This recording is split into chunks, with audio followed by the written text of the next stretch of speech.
ओम शांति। आज प्यारे बाबा के 3/12/1970 के अव्यक्त महावाक्य हैं। टाइटल है सामना करने के लिए कामनाओं का त्याग। अगर हम सामना करना चाहते हैं परिस्थितियों का, तो उसके लिए जो भी मन में कामना है, इच्छा है, उसका हमें त्याग करना पड़ेगा।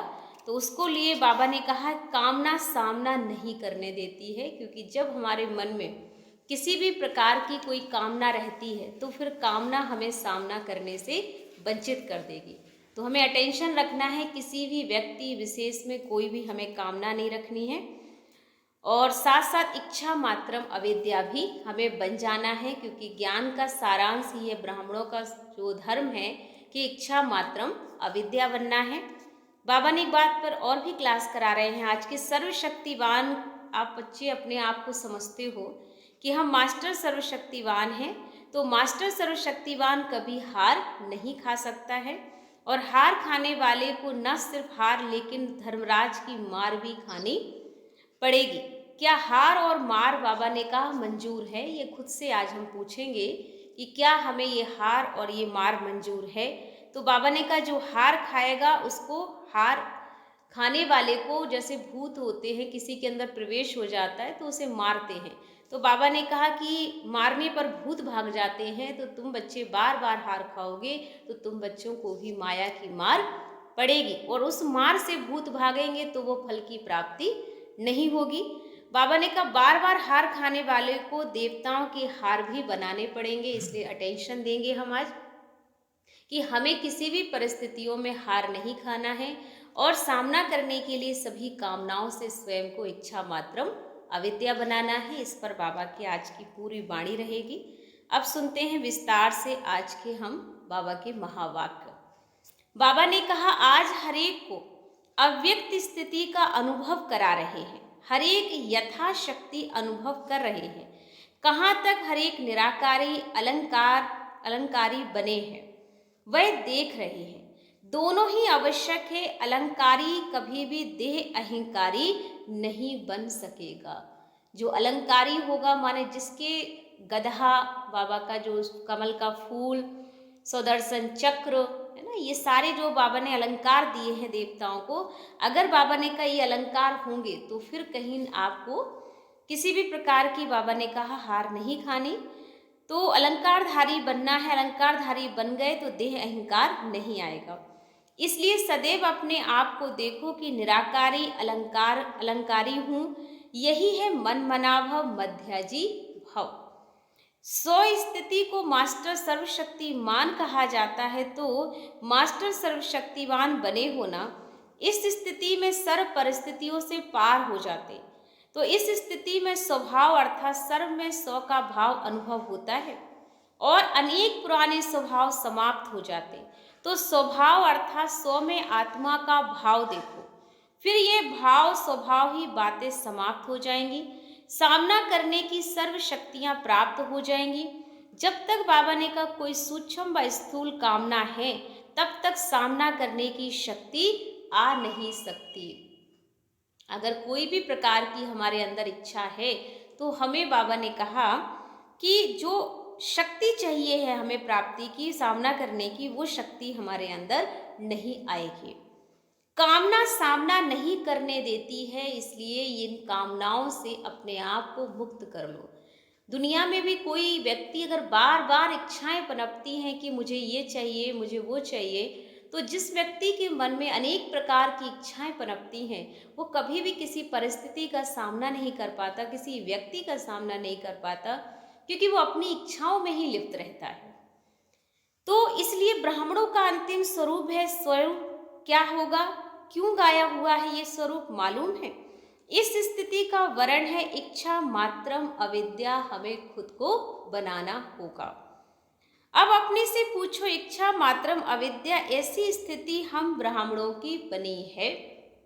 खुद से पूछेंगे अपने आप को हम, क्योंकि अव्यक्त वाणी रियलाइजेशन पावर है। तो हमें स्वयं को रियलाइज करना है कि क्या मेरे अंदर भी अभी भी कोई कामना ऐसी है जो मेरी स्थिति को डामाडोल कर रही है, मुझे सामना करने से रोक लेती है। तो ब्राह्मणों को अपनी स्थिति की चेकिंग करनी है। जब ऐसी स्थिति बनेगी तभी जय जयकार और हाहाकार होगी। यह आप सभी का अंतिम स्वरूप है। यही ब्राह्मण बच्चों का अंतिम स्वरूप है। तो अपने स्वरूप का साक्षात्कार होता है। सदैव अपने संपूर्ण और भविष्य स्वरूप ऐसे दिखाई दे जैसे शरीर छोड़ने वाले को बुद्धि में स्पष्ट रहता है कि अभी अभी ये छोड़कर हम नया शरीर धारण करना है। पुराना छोड़ेंगे और नया हम शरीर धारण करेंगे। तो ऐसे सदैव बुद्धि में यही रहे कि अभी अभी इस स्वरूप को धारण करना है। जैसे स्थूल चोला बहुत जल्दी धारण कर लेते हो, वैसे संपूर्ण स्वरूप भी धारण करो। बहुत सुंदर और श्रेष्ठ वस्त्र सामने देखते फिर पुराने वस्त्र को छोड़ वह नया वस्त्र धारण करना यह मुश्किल होता है। जैसे बहुत टाइम से किसी वस्त्र को पहनने की आदत बन जाती है, तो फिर बाबा ने कहा कि कोई भी नया भी मिलेगा तो उस पुराने को छोड़ने में थोड़ा सा दिक्कत होती है बच्चों को। तो पुराने वस्त्र को छोड़कर वह नया धारण करना क्या मुश्किल होता है। ऐसे ही जब अपने श्रेष्ठ पूर्ण स्वरूप व स्थिति को जानते हो, सामने हैं, तो फिर वह संपूर्ण श्रेष्ठ स्वरूप धारण करने में देरी क्यों। कोई भी अहंकार है तो अलंकार हीन बना देता है। ये भी बहुत अच्छा पॉइंट है कि अगर हमारे अंदर कोई भी प्रकार का, बाबा ने कहा, अहंकार है तो वो अहंकार हमें अलंकारहीन बना देगा।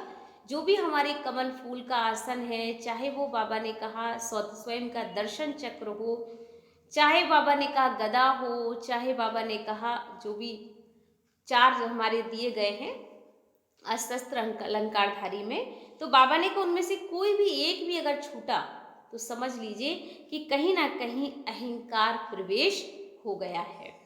इसलिए निरहंकारी और निराकारी और अलंकारी इस स्थिति में स्थित होना है तो सर्व आत्माओं के कल्याणकारी बनने वाले ही विश्व राज अधिकारी बनते हैं। जब सर्व के कल्याणकारी बनते हो तो क्या जो सर्व का कल्याण करने वाला है वह अपना अकल्याण कर सकता है।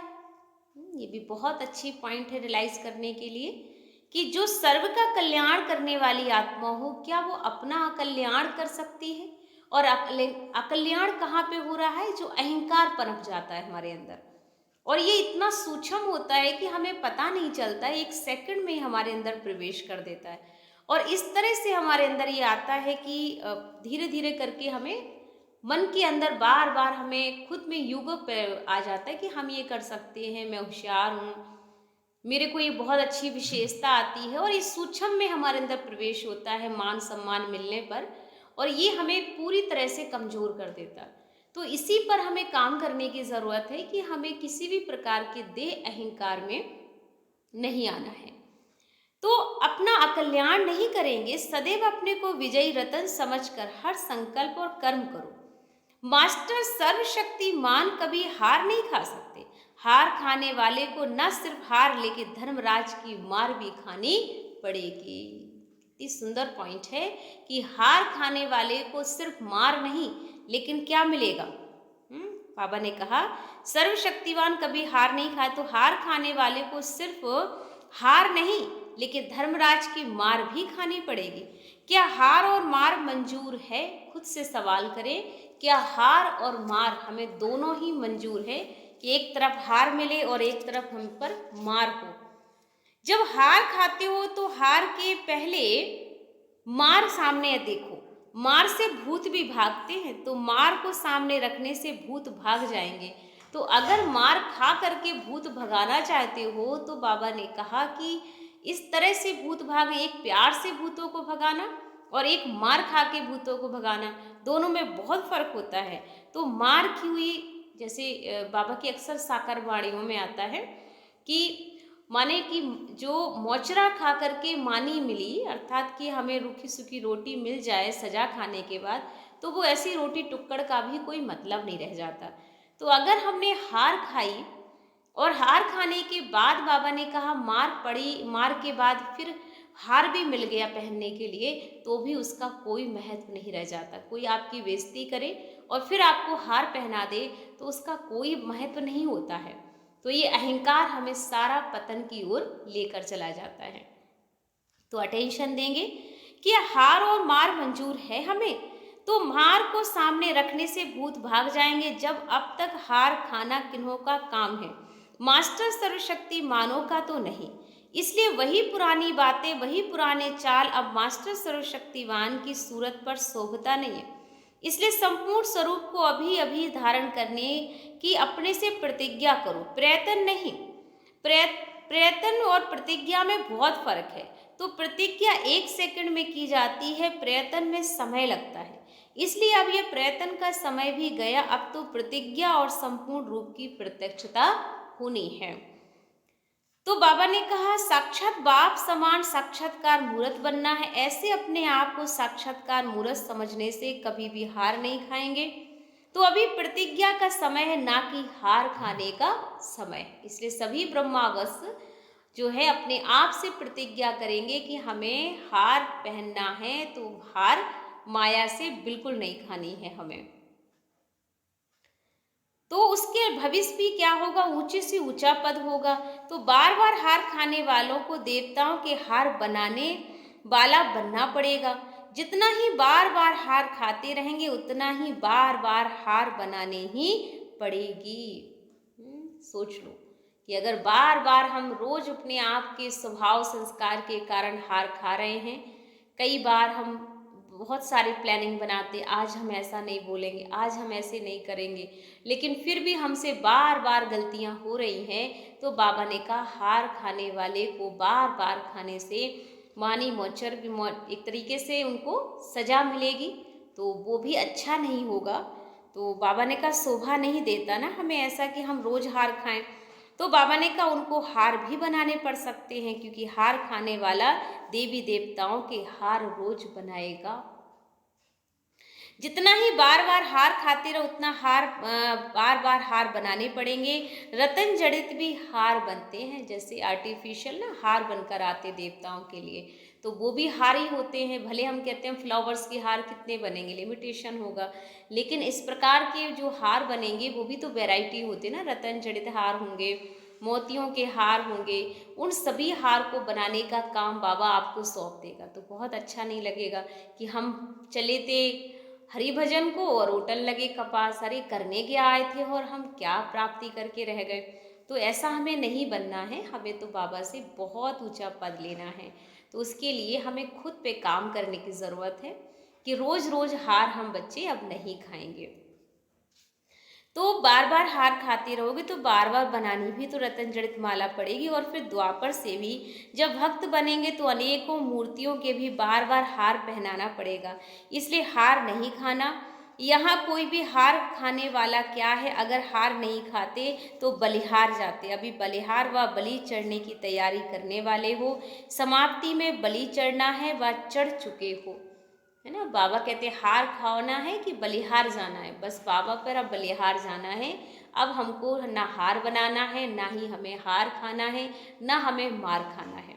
ठीक है, तो जो भी बलिहार हो गए ना, उन्हों का पेपर लेंगे। इतने सभी की आज से कोई कंप्लेन नहीं आएगी। जब हार नहीं खाएंगे तो कंप्लेन फिर काहे की होगी, क्योंकि कंप्लेन तब तक होती है जब तक कंप्लीट नहीं बने होते हैं। तो हार खाते तो बार बार बाबा को कंप्लेन भी करते हैं, बाबा ऐसा हो गया, बाबा वैसा हो गया। तो ये सारी शिकायतें बाबा से खत्म हो जाएंगी। जब हार नहीं खाते ना तो कंप्लेन फिर काहे कि आप लोगों को पेपर बतन में तैयार हो रहा है। जो भी बाबा कहते हैं ना, इनकी जो माया की प्रतिज्ञा का पेपर बच्चों के लिए तैयार हो रहा है, तो तैयारी से पहले खुद को तैयार कर ले कि हमें किसी भी प्रकार की हार नहीं खानी है। हमें सतयुग में जाकर बाबा का स्पेशल बच्चा बनना है, अनेक आत्माओं की सेवा करनी है और हर परिस्थिति का सामना करना है। हमें डरना नहीं है, निर्भय और निडर होकर के बाबा का नाम वाला करना है। तो ये था आज का बाबा का विशेष पुरुषार्थ। सामना करने के लिए कामनाओं का त्याग कर दो। तो जब हम त्याग करेंगे तभी जा कर के अनेक प्रकार की लोगों की सेवा कर सकेंगे, खुद भी खुश रहेंगे और अनेक आत्माओं को भी खुशियाँ बांटते रहेंगे। तो